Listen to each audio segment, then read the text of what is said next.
नानी से बोली लड़की मेरे साथ गैंगरेप हुआ है। हेलो गाइस, तो आज की वीडियो में हम बात करेंगे मध्य प्रदेश से अभी हाई ब्रेकिंग न्यूज़ मेहर की है, जहां एक 10 साल की बच्ची से गैंगरेप हुआ है। इस सूचना के आने के पश्चात यह भी कहा जा रहा है कि डॉक्टरों ने उसे मौत के मुंह से छीन लाए और सुरक्षा इतनी कि वार्ड में किसी की एंट्री नहीं। तो यह सवाल पूछना लाजमी है कि पुलिस शासन सरकार हमेशा सब कुछ होने के बाद ही क्यों एक्शन लेती है। कहने का मतलब यह है, हमेशा यही होता है कि सब कुछ बाद में ही किया जाता है, अर्थात बहुत लेट किया जाता है। जैसे कि अभी कहा जा रहा है सुरक्षा इतनी कि वार्ड में किसी की एंट्री नहीं, और जब गैंग रेप हुआ तब कोई नहीं था सुरक्षा के लिए। जब रेप हो रहा था तब कोई नहीं था सुरक्षा के लिए। तो यह सवाल पूछा जाना लाजमी है कि हमारे देश में ऐसा क्यों।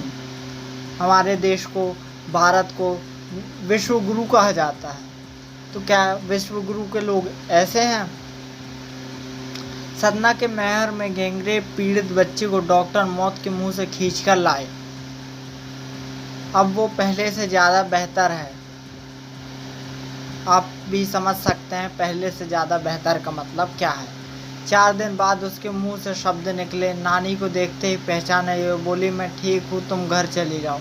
बच्ची कमज़ोर है लेकिन जल्द ही ठीक हो जाएगी। पीड़िता की माँ अभी भी संभल नहीं पाई है। वे हर पल अपनी बेटी के साथ रहती हैं।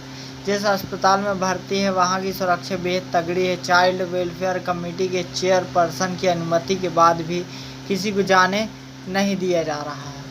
इतनी सुरक्षा के बीच दैनिक भास्कर वहाँ पहुँचा था और हम भी वहाँ पहुँचे और डॉक्टर व पीड़ित बच्ची के परिजन से बात की।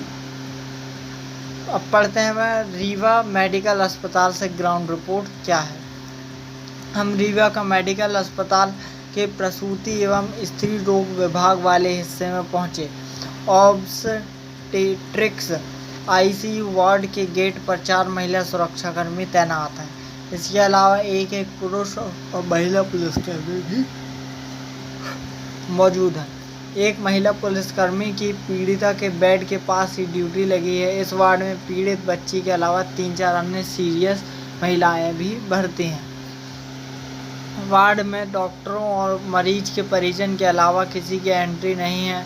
हमारी मौजूदगी में रीवा चाइल्ड वेलफेयर कमेटी के चेयरपर्सन ममता नरेंद्र सिंह एसपी की परमिशन लेकर पीड़ित से मिलने आई हैं।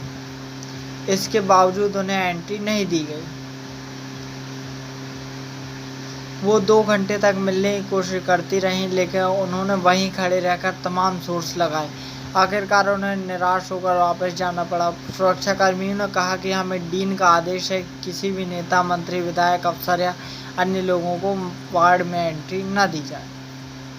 और ये भी रिलेटेड हो सकता है कि जिन्होंने यह रेप किया है उनका कोई पॉलिटिकल कनेक्शन हो, जैसे कि बाहर इंडिया में अक्सर यही होता है कि लोग पॉलिटिकल कनेक्शन होने के बावजूद छूट जाते हैं। जैसे कि कुछ दिनों पहले एक रिपोर्ट में बताया भी गया था कि साल में अगर 100 लोगों को फांसी की सज़ा होती है तो सिर्फ 1-2 को ही फांसी हो पाती है, बाकी सभी छोड़ दिए जाते हैं। और ये रियलिटी है। माँ सदमे में 24 घंटे पीड़िता के साथ रहती है। सोचिए उस माँ पर क्या गुजर रही होगी जिसकी 10 साल की बच्ची के साथ ऐसा हुआ। आईसीयू वार्ड के बगल में ही डिलीवरी वार्ड है। सामने लंबा सा कॉरिडोर है। सभी मरीजों के परिजन इसी कॉरिडोर में बैठे हैं। इन्हीं लोगों में बच्ची के दादा, 2 महिलाएं और एक बच्ची बैठी है।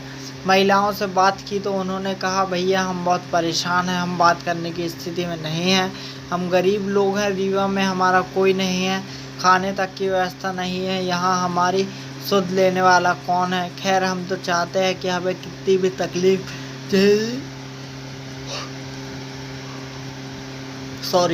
कितनी भी तकलीफ झेलनी पड़े, बस हमारी बच्ची जल्दी से ठीक हो जाए, आरोपियों को फांसी की सज़ा दी जाए। तो सवाल यह है कि क्या आरोपियों को फांसी की सज़ा देने से सब ठीक हो जाएगा? क्या आरोपियों को फांसी की सज़ा देने के पश्चात कभी ऐसा दोबारा नहीं होगा? कुछ ऐसा कदम उठाया जाना चाहिए जिससे ये ऐसा दोबारा ना हो सके। इसके लिए जो लोग पद पर आसीन हैं, पद पर बैठे हुए हैं, जिनके पास शक्तियां हैं, जो कुछ कर सकते हैं, वो इस बारे में ज़रूर सोचे। और जो आम जनता है वो भी इस बारे में ज़रूर सोचे, और जो भी इस वीडियो को देख रहे हैं वो भी इस बारे में ज़रूर सोचें, क्योंकि असली पावर जनता के पास ही होती है, लेकिन जनता इस बात से अनजान है।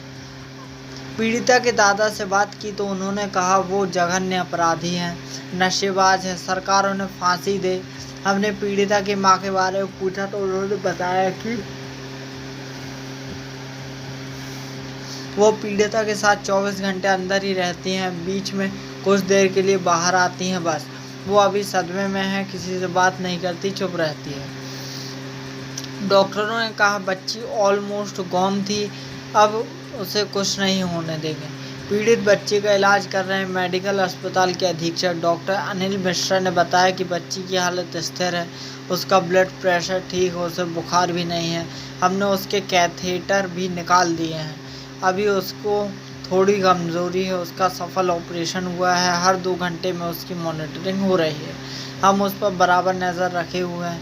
अनिल ने कहा बच्ची की हालत डेंजरस टू लाइफ थी, फुल लास्ट कह सकते हैं आप, अंतिम समय, ऑलमोस्ट गॉन थी। हम उसे मौत के मुंह से छीनकर वापस लाए। बच्ची अभी कमज़ोर है, उसके चेहरे पर हल्की सूजन है, उसे प्रोटीन डाइट दे रहे हैं, अब हम उसको कुछ नहीं होने देंगे, आगे इन्फेक्शन होने के चांसेस भी नहीं।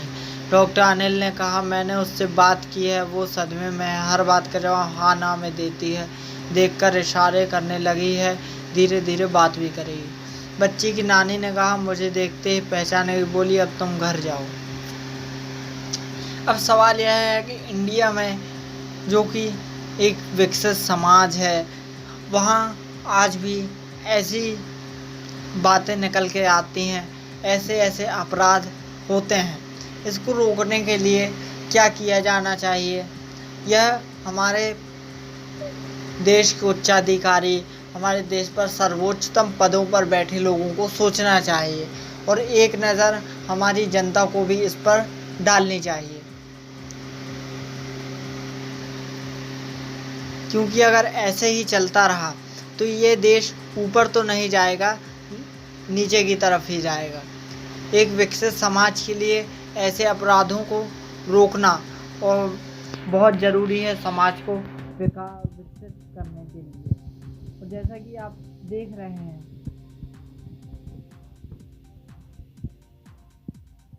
अब इस टॉपिक पर वापस चलते हैं। 27 जुलाई को बच्ची को उठा ले गए थे कुछ नशेड़ी बदमाश।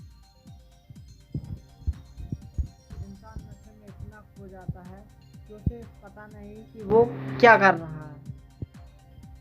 आरोपियों की तस्वीर आप वीडियो में देख सकते हैं। अब हम यह तो नहीं कर सकते कि जो हुआ उसे बदल दें, लेकिन कुछ ऐसा किया जा सकता है कि ताकि यह दोबारा ना हो। आप इस बारे में ज़रूर सोचिए और जुड़े रहिए हमारे साथ।